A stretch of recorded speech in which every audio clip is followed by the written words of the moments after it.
पारायणामध्ये चरण आले की त्यातून मोठ्याने बोलतो भय नाही म्हणे हलवणी केला काळ जागा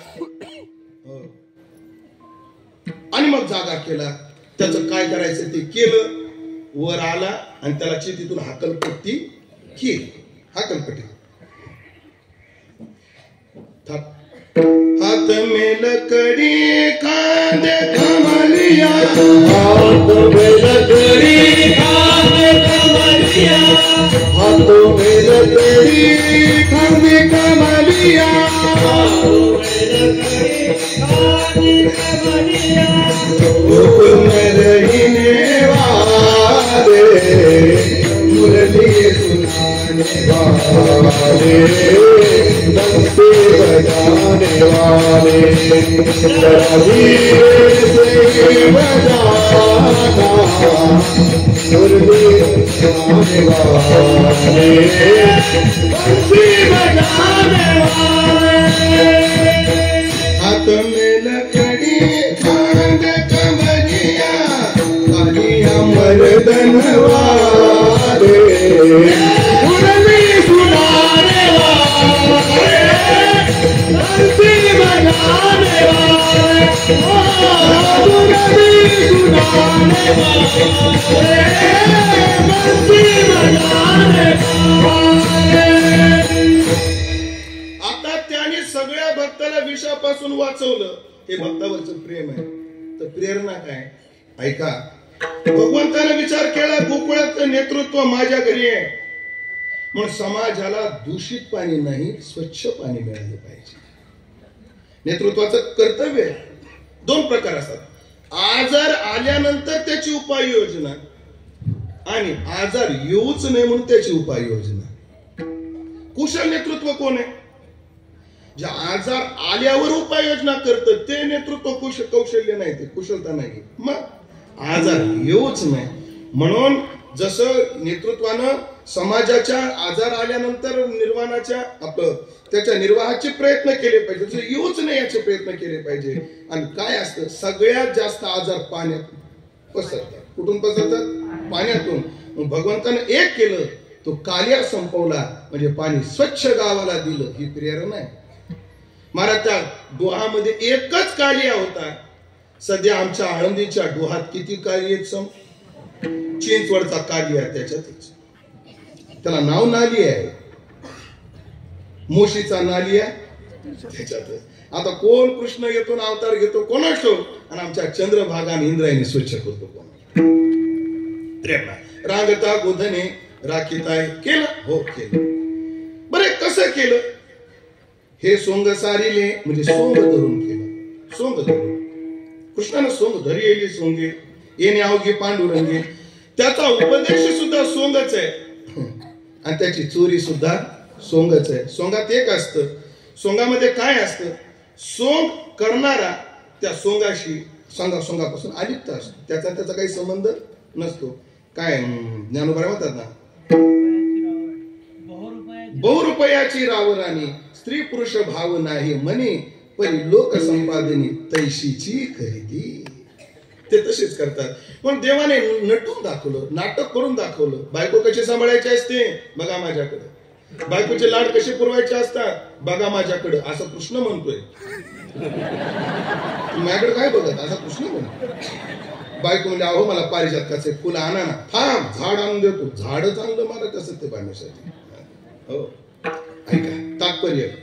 हे सगळी सोंग आहेत हे सोंग पण भगवान म्हणले सारिले आता गोकुळातलं सोंग सारिलं आता नवीन सोंग घ्यायचं होतं आता बालकृष्ण सोडून आता कुमार कृष्ण होणार होता आणि कंसासारखी धिंड संपवणारा होता म्हणून आता हे सोंग सारिले या रूपे रांगता गोधने राखता या रूपे हे सोंग आता सारिले पुढे हे बहुत करणे आहे आणि पुढे भगवान आता मथुरेमध्ये निघाले चला कधी केलं रांगताना गोधने राखताना कसं केलं सोंग धरून केलं आता एकच प्रश्न आहे काय केलं त्याचं कारण सांगताना महाराज म्हणतात आहे तुका म्हणे संपत्ती आहे आणि त्याचा रक्षक कोण आहे जवान आहे हे जर शरीराने मनाने सक्षम होतील तर संस्कृती टिकेल ध्यानात ठेवा मग काय पाचपूर बाबांनी कळकळीने सांगितलं की काय बाळ शिबिर झाली पाहिजे